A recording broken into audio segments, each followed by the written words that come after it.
As summer approaches and temperatures rise, the beaches in Rio de Janeiro are increasingly packed. And so are the intensive care units, both in public and private hospitals. 90% of them are occupied, many of them by younger patients. But that's not stopping countless others who believe the COVID-19 pandemic is over. I'm no longer afraid of the coronavirus. Nobody is. Just look around. Ignoring social distancing and the use of masks is a risk that comes at a high price. We are not prepared for this second wave. Emergency field hospitals have been dismantled. Doctors say the existing hospitals in Rio de Janeiro and São Paulo are reaching their limit and may no longer be able to cope with the increasing number of infected unless urgent measures to stop them are taken.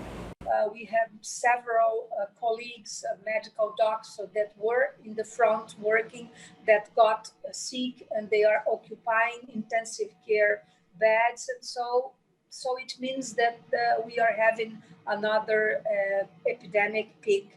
And I am afraid, I'm really afraid that December can bring to Brazil the second wave. So my personal feeling is that we are going to have a very sad Christmas and beginning of the new year. With 174,000 COVID-19 related deaths, Brazil has the world's second largest number of fatalities after the United States. But just as the curve was beginning to flatten, there was a spike. More and more young people were seen in crowded bars and at parties. And then there was the recent political campaign for mayoral elections in more than 5,000 cities nationwide. As soon as the November 29 municipal elections were over, the governor of the state of São Paulo announced new safety measures. We won't close down economic activities, but restrict them to avoid gatherings.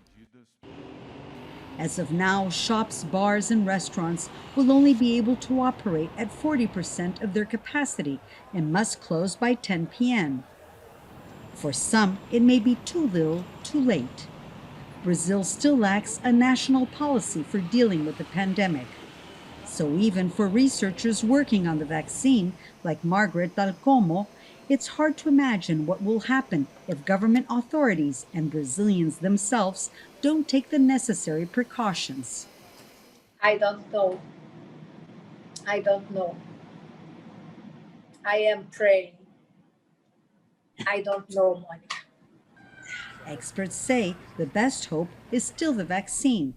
But in the best case scenario, mass vaccination in Brazil is expected to start only after March of 2021. Monica Yanakiew, Rio de Janeiro, Al Jazeera.